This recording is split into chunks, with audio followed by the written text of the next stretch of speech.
In this lesson, we're going to be looking at dividing polynomials by a monomial. In order to divide with polynomials, you'll need to remember your quotient rule, which talks about if you're dividing with exponents, your base stays the same, and you subtract your exponents, your numerator exponent minus your denominator exponent. So to divide a polynomial by a monomial, you divide each term of the numerator by the term in the denominator. And that word each is very important. You don't want to leave anything out. So if you look at number 1, you're dividing a monomial divided by a monomial. When you're dividing, you want to look at your coefficients first.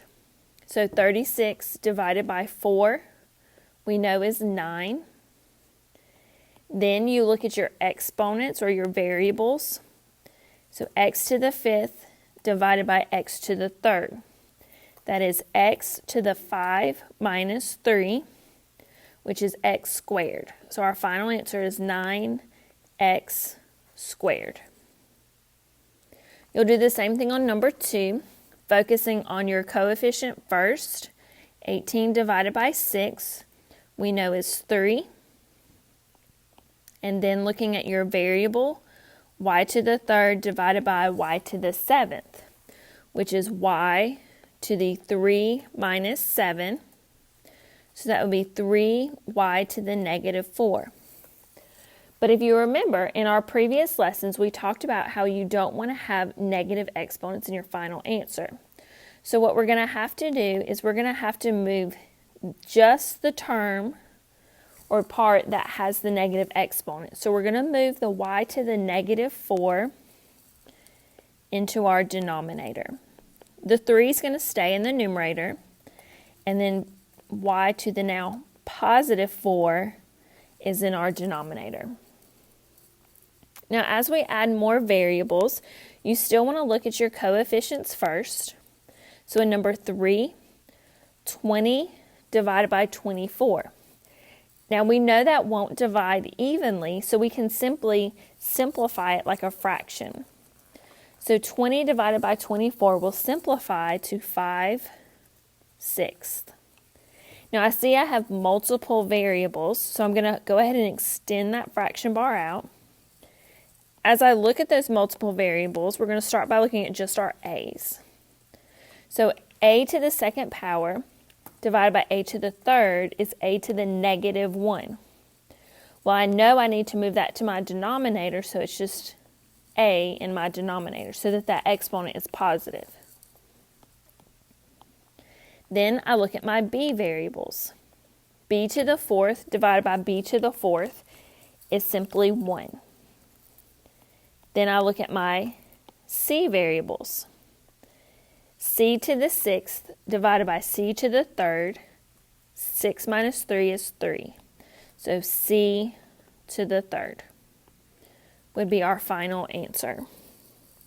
Now number 4, we're dividing a binomial divided by a monomial. So when you do this, you want to make sure that you're dividing each term in that numerator by your denominator. So we're going to start by multiplying or dividing 6x divided by 3. So 6 divided by 3 is 2x.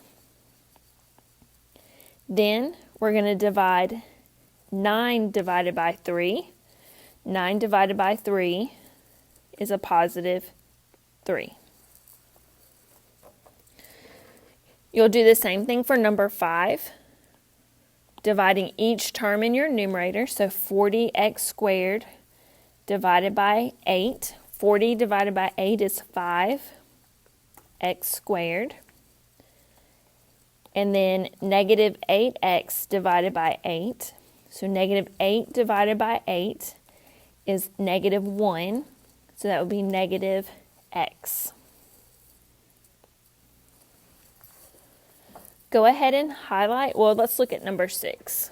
So number 6, you're going to do 7n squared divided by n. So there's not a coefficient to divide, so that's just 7. and then n squared divided by n. Remember, we're subtracting our exponent, so 2 minus 1 is 1, so that would be just n. And then we're going to divide 4n divided by n. Again, there's no coefficients, so it would be plus 4, and n divided by n is 1. 4 times 1 is just 4, so we just leave it like that. Number 7, 12x cubed divided by 3x squared. So divide the coefficients first. 12 divided by 3 is 4. And then when you divide your exponents, x cubed divided by x squared is just x, because 3 minus 2 is 1. And then 15x divided by 3x squared. 15 divided by 3 is a positive 5. X divided by x squared. Remember, you always subtract your numerator exponent minus your denominator exponent. So that's going to be x to the negative 1. Again, you don't want a negative exponent in your final answer.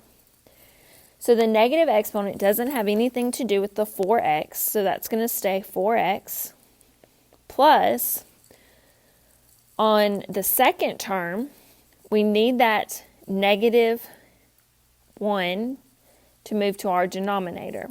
So we're going to move that to the denominator. We're not moving the numerator of 5, but then the denominator becomes just x. So you want to look at each piece individually when you're moving any negative exponents. Now number 8, you have the same thing. You just have to make sure that you're dividing all three terms. So 10v squared divided by 5. 10 divided by 5 is 2. Bring down your v squared. Then 5v divided by 5. 5 divided by 5 is 1. Bring down your v. And then we don't need the 1, so just plus v. And then negative 15 divided by 5. Negative 15 divided by 5 is negative 3.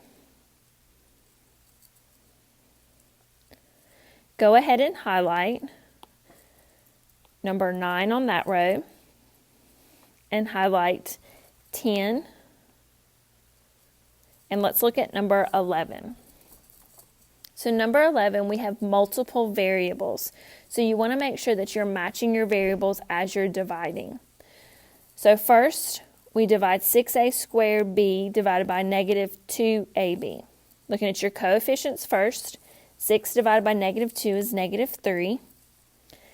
Then looking at your a's, a squared divided by a is a, 2 minus 1 is 1. B divided by b is just 1, so we don't have to put that. And then negative 12ab squared divided by negative 2ab. Negative 12 divided by negative 2 is a positive 6. A divided by a is just 1, so we don't have to include that. B squared divided by b is b. 2 minus 1 is b. So as you look at your pieces that you're dividing, you look at your coefficients and then matching variables. Go ahead and highlight number 12. And then highlight number 13 through 21. And just make sure you're taking your time on the terms that have multiple variables, that you're not rushing through it. And make sure if you do get a negative exponent in your final answer that you move that to your denominator within the same term.